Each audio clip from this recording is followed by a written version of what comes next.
बिस्मिल्लाहिर्रहमानिर्रहीम। अस्सलामुअलैकुम everyone. FPSC lecturer test में एजुकेशन का सेक्शन या फिर पेडागोजी का लेक्चर फर्स्ट स्टार्ट कर रहे हैं। इसमें डिस्कस करेंगे टेस्टिंग। फर्स्ट टॉपिक है टैक्सोनॉमीज। इसमें हम डिस्कस करेंगे डोमेन्स ऑफ एजुकेशन टैक्सोनॉमीज। इसकी फर्स्ट डोमेन है कॉग्निटिव डोमेन और इसके साथ हम डिस्कस करेंगे इफेक्टिव डोमेन। सबसे पहले हम देखेंगे कि डोमेन्स क्या हैं, किसने दी, कब दी, इसके मीनिंग क्या हैं। There are total 3 domains: cognitive domain, affective domain and psychomotor domain. Cognitive domain Benjamin Bloom ने दी 1956 में। अगर आप कॉग्निटिव डोमेन का ईयर याद कर लेते हैं तो आप बाकी 2 डोमेन का ईयर आसानी से याद कर सकते हैं।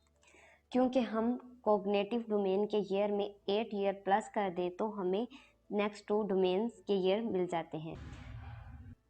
कॉग्निटिव डोमेन 1956, इफेक्टिव डोमेन 1964 और 1972 में psychomotor domain. Cognitive colours cognition mind के रिलेटेड जितने भी फंक्शन हैं उनको डील करता है। फर्स्ट हम इसे रीड करते हैं, देन इसे हम समझते हैं। It's deal with thinking process and mental faculties. Mental faculties means कि माइंड के रिलेटेड जितने भी फंक्शन परफॉर्म करते हैं, जितने भी आइडियाज़ सोचते हैं, जितने भी ऑब्जर्वेशन करते हैं, वो सब और जितने भी हम प्रोसेस करते हैं वो सब कॉग्निटिव डोमेन में डील करते हैं। नेक्स्ट है इफेक्टिव डोमेन। इसमें हम एटीट्यूड को डील करते हैं, फीलिंग्स को डील करते हैं, मैनर्स को डील करते हैं, लाइकिंग और डिसलाइकिंग को डील करते हैं। It deal with attitude, liking, disliking, habits, values and feelings. इन सब को इफेक्टिव डोमेन में डील करते हैं। नेक्स्ट है psychomotor. It's deal with physical and motor skills. इसमें हम मोटर स्किल्स को यूज़ करते हैं। कोई भी एक्सपेरिमेंट परफॉर्म कर दिया, कोई भी एक्टिविटी परफॉर्म कर दी, कोई भी फिजिकल काम परफॉर्म कर दिया, वो सब साइकोमोटर में करते हैं। मींस अपनी बॉडी स्किल मींस इसमें हम बॉडी मोटर स्किल्स को यूज़ करते हैं एंड मूवमेंट के रिलेटेड है। कॉग्निटिव में माइंड के मुतालिक जितने भी प्रॉब्लम्स होते हैं, जितने भी फंक्शंस होते हैं उनको डील करती हैं। इफेक्टिव में हार्ट के रिलेटेड, लाइकिंग, डिसलाइकिंग, वैल्यूज़ के रिलेटेड करते हैं और साइकोमोटर में मूविंग और मोटर स्किल्स को डिस्कस करते हैं। It was cognitive domain. It was given by Benjamin Bloom in 1956. 1956 में बेंजामिन ब्लूम ने कॉग्निटिव डोमेन दी। पिक्चर पर फोकस करें तो हमें cognitive domain it was given by Benjamin Bloom in 1956. 1956 में बेंजामिन ब्लूम ने cognitive domain the.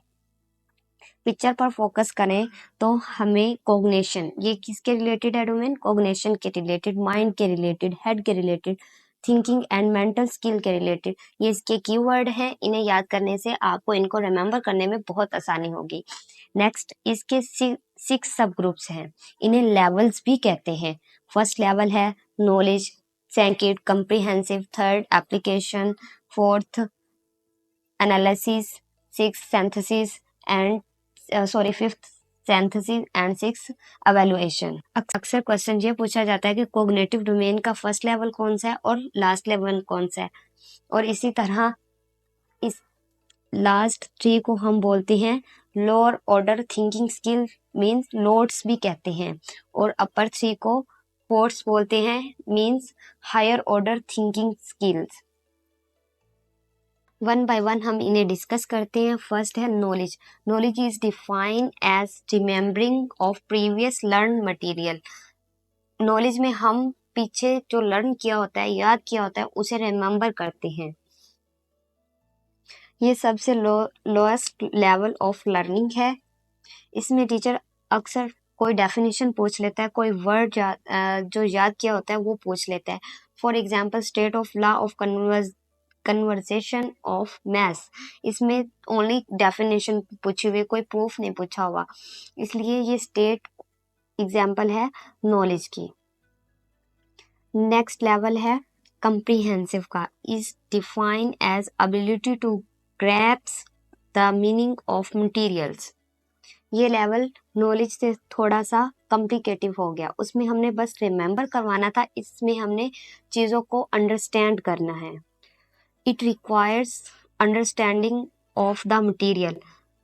For example, अगर हमें कोई कॉम्प्रिहेंसिव पैराग्राफ दिया है और उसके साथ निजी क्वेश्चन भी हैं, उन्हें सॉल्व करने के लिए हमें पैराग्राफ को 2 to 3 टाइम रीड करना पड़ेगा, उसे अच्छे से अंडरस्टैंड करना पड़ेगा, देन ही हम उसे उन क्वेश्चन के आंसर्स दे सकते हैं। अदरवाइज अगर हम उसे अंडरस्टैंड नहीं कर सकते तो हम उन क्वेश्चन के आंसर नहीं दे सकते। तो रिमेम्बरिंग के साथ साथ अंडरस्टैंड भी करना है, तो ये नॉलेज से थोड़ा सा कॉम्प्लिकेटिव लेवल हो गया। नेक्स्ट है application. Application is ability to use learn material in new and concrete situation. इस लेवल में हमें अब अप्लाई करना है चीज़ों पर, जो हमने सीखा, जो हमने याद किया, जिसे हमने अंडरस्टैंड किया, उन मटेरियल को अब हमने अप्लाई करना है। Ability to use, it requires application of rules, principle, laws and theories. For example, by using Pythagoras theorem, find the value of c. For example, teacher ने पैथागोरस थ्योरम बच्चों को करवा दिया है। अब जिन लोगों ने अंडरस्टैंड कर लिया उनके लिए बहुत आसान है अप्लाई करना। ए और बी की वैल्यूज़ को लेते हुए सी की वैल्यू आसानी से फाइंड कर सकते हैं। जब तक बच्चे ने अंडरस्टैंड नहीं किया वो अप्लाई नहीं कर सकता चीज़ों को। तो एप्लीकेशन में हमें चीज़ों को अप्लाई करना होता है, जो हमने लर्न किया होता है, जो हमने अंडरस्टैंड किया होता है मटेरियल, उसे अप्लाई करना होता है। नेक्स्ट है एनालिसिस। ये हायर ऑर्डर में आ गया, फर्स्ट 3 थे लोअर ऑर्डर में, तो ये उनसे थोड़ा सा कॉम्प्लिकेटिव हो गए। Analysis refers to the ability to break down material into components part to understood its organizational structure। इसमें आपको एक चीज़ कंप्लीट फॉर्म में दी होगी, आपने उसे स्टडी करना है, उसके स्ट्रक्चर को स्टडी करना है, उसमें कितने अज्जा हैं, वो कितने अज्जा से मिलकर बना है, उसमें कितने कंपोनेंट्स हैं। रीड करते हैं next. Level of learning is higher than that of comprehension and application. Analysis वो कंप्रीहेंशन और एप्लीकेशन से हायर है। एग्जाम्पल देखते हैं। Analyse the structure of plants. अगर टीचर ने स्टूडेंट को स्ट्रक्चर ऑफ प्लांट्स के बारे में बताना है तो वो किस तरह से बताएगी, वो क्या करेगी, वो स्ट्रक्चर को डिफरेंट कंपोनेंट्स में ब्रेक डाउन करेगी, डिवाइड कर देगी। फॉर एग्जांपल प्लांट्स, अगर प्लांट्स को पढ़ाना है तो बेसिक्स कंपोनेंट्स, रूट्स हैं उन्हें सेपरेट कर देगी, लीव्स हैं उन्हें सेपरेट कर देगी, फ्लावरिंग प्लांट है उसके फ्लावर सेपरेट कर देगी और स्टेम्स को सेपरेट कर देगी। देन स्टूडेंट्स को उनके बारे में बताएगी। देन वो स्टूडेंट को बताएगी कि एक प्लांट कितने कंपोनेंट से मिलकर बना है, इनमें कौन कौन से अज्जा होते हैं, फ्लावरिंग प्लांट में कौन कौन से अज्जा हैं और नॉन फ्लावरिंग प्लांट में कौन कौन से अज्जा हैं। तो उन्हें कैसे पता चला, उन्होंने प्लांट्स को डिफरेंट कंपोनेंट में डिवाइड किया, उन्हें ब्रेक डाउन किया और देन उन्हें पता चला कि एक प्लांट का स्ट्रक्चर क्या है।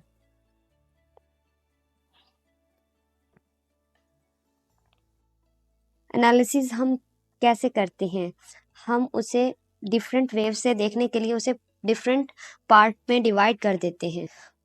उससे जो नेक्स्ट लेवल है that is synthesis, to refer to the ability to put parts together to form a new whole.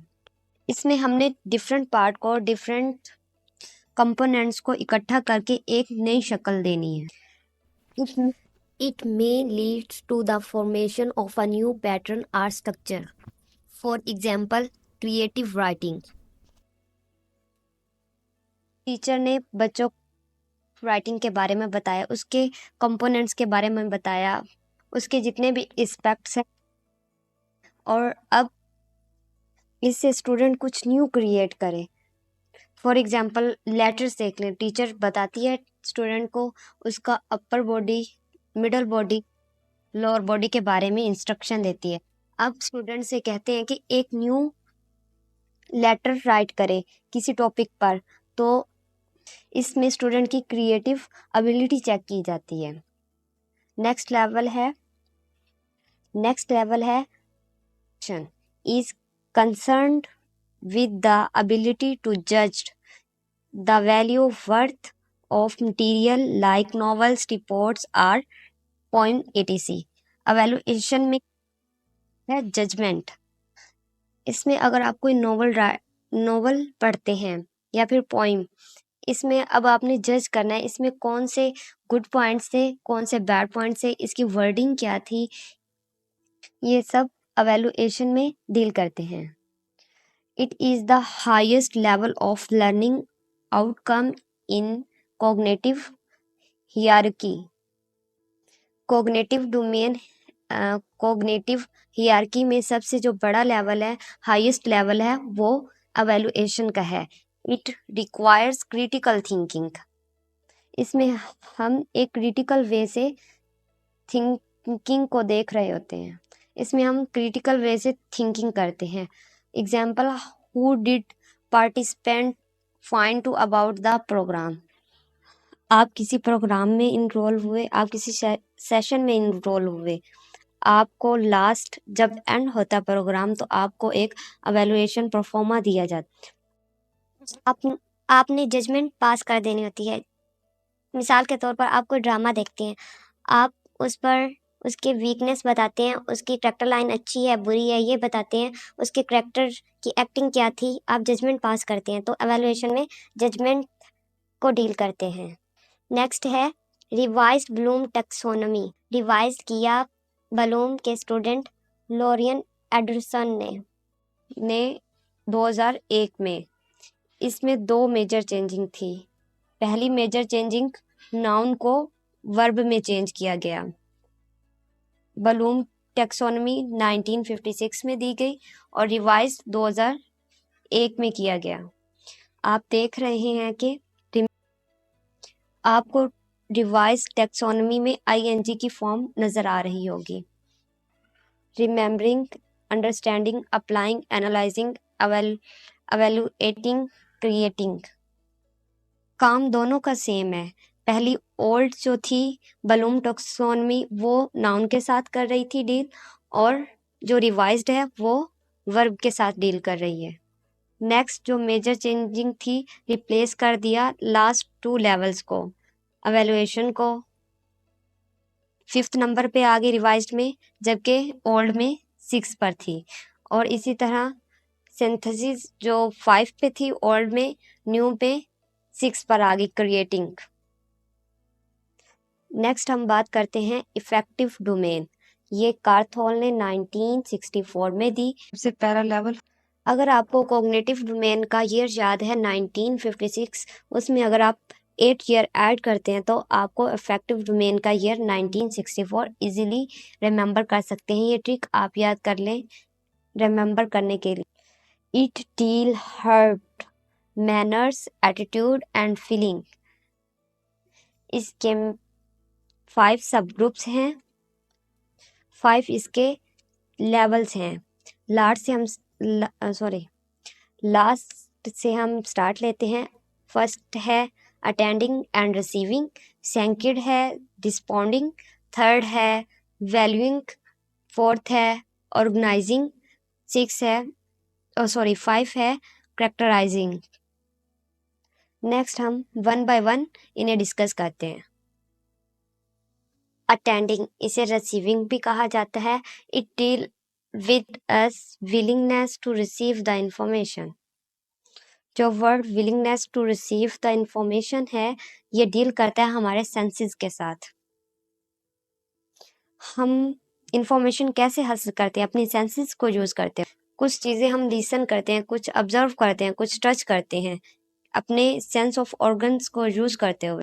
सवाल, इसमें हम किसी चीज को ऑब्जर्व करने के लिए रेडी हैं या नहीं, विलिंग है या नहीं। अगर हम अपनी आंखों पर हाथ रख लेते हैं और कानों को बंद कर लेते हैं तो हम कोई चीज़ ऑब्जर्व नहीं कर सकते, कोई चीज़ सुन नहीं सकते, तो इसलिए हमारा विलिंग होना सबसे ज़रूरी है। तब ही हम कोई चीज़ रिसीव कर सकते हैं, कोई इन्फॉर्मेशन रिसीव कर सकते हैं। Example, listen an announcement of a forthcoming meeting. हमें किसी मीटिंग के बारे में बताया गया, अनाउंसमेंट दी गई है, हमने लिसन किया। नेक्स्ट लेवल है रिस्पोंडिंग, आंसर करना है, उसका हमने ओबे करना है, उसे हमें सुनने के बाद खुशी हुई तो इसमें हमने रिस्पॉन्स करना होता है। जो हमने लिसन किया उसका आंसर करना होता है। Willing, response, active participation of learner. जो उसने पीछे सुना, उसने उसका रिप्लाई किस तरह किया, आंसर किस तरह किया, अप्रूव कैसे किया, ओबे कैसे किया, फाइंड प्लेयर, उसे खुशी हुई, उसने खुशी हुई या नहीं हुई, उसने आंसर किस तरह किया, उस जो उसे अनाउंसमेंट, जो उसे मीटिंग के बारे में बताया गया, वो रिस्पॉन्डिंग में हम आंसर करना, ओबे करना को डील करते हैं। नेक्स्ट लेवल है valuing, the ability to see worth value of something and express it. हमने जो पीछे लिसन किया, जो हमने रिस्पोंड किया यानी आंसर दिया, ओबे किया, अब हम उसे वैल्यू करेंगे। वो किस तरह करेंगे, उसमें पार्टिसिपेट करके, उसे शो सपोर्ट करके। फॉर एग्जांपल, हमें किसी सेमिनार के बारे में बताया गया, फिर हमने उसका रिप्लाई किया, उसे ओबे किया।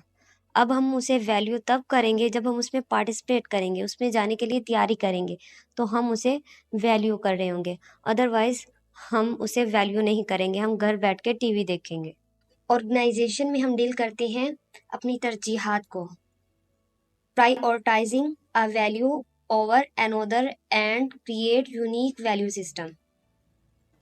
मिसाल के तौर पर बहुत सी चीज़ें आपकी बाय प्लान है, जो चीज़ आपके लिए बहुत इम्पोर्टेंट है आप उसे वैल्यू करें, उस वैल्यू करेंगे और उसे फर्स्ट नंबर पर ले आएंगे, और बाकी तमाम चीज़ों की अहमियत सेकेंडरी रह जाएगी। For example, attending educational seminar rather than viewing television program. For example, एक जगह पर एजुकेशन सेमिनार होने वाला है, एक जगह पर कोई फिल्म रिलीज हो रही है, आपने नॉवल पढ़ना है, आपने टेलीविज़न देखना है। अगर आप एजुकेशनल सेमिनार को अटेंड करते हैं तो आप प्रायोरिटाइज करते हैं, आप उसे वैल्यू करते हैं, और बाकी तमाम चीज़ों की अहमियत सेकेंडरी रह जाती है। The last one is characterisation, the ability to make the value a part of one character. ये सबसे हाईएस्ट लेवल है। जिन चीज़ों को आपने वैल्यू किया, जिनको आपने अपनी तरजीहात में शामिल किया, अब वो आपकी करैक्टर का पार्ट बन जाते हैं।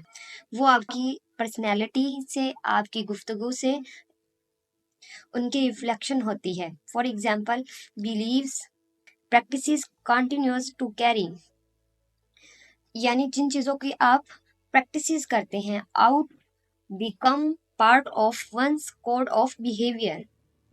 जो आपका कोड ऑफ कंडक्ट है, जो आपकी पर्सनैलिटी है, जो आपका करेक्टर है, वो उसका परमानेंट पार्ट बन जाती है। फॉर एग्जाम्पल, आप कहीं भी एजुकेशनल सेमिनार हो रहा है, कहीं भी एजुकेशनल कॉन्फ्रेंस हो रही है, तो आप उसे अटेंड करते हैं, जहाँ से भी पता चलता है आप जाके उसे अटेंड करते हैं। जो उसमें बातें डिस्कस होती हैं, जो डिस्कशन होती हैं, वो आपके बिहेवियर से, आपकी पर्सनैलिटी से, आपकी गुफ्तगू से, आपकी बातों से उनका इजहार हो रहा होता है। अगर आपको हमारी वीडियो अच्छी लगी हो तो हमारे चैनल को सपोर्ट करें। जज़ाकल्लाह।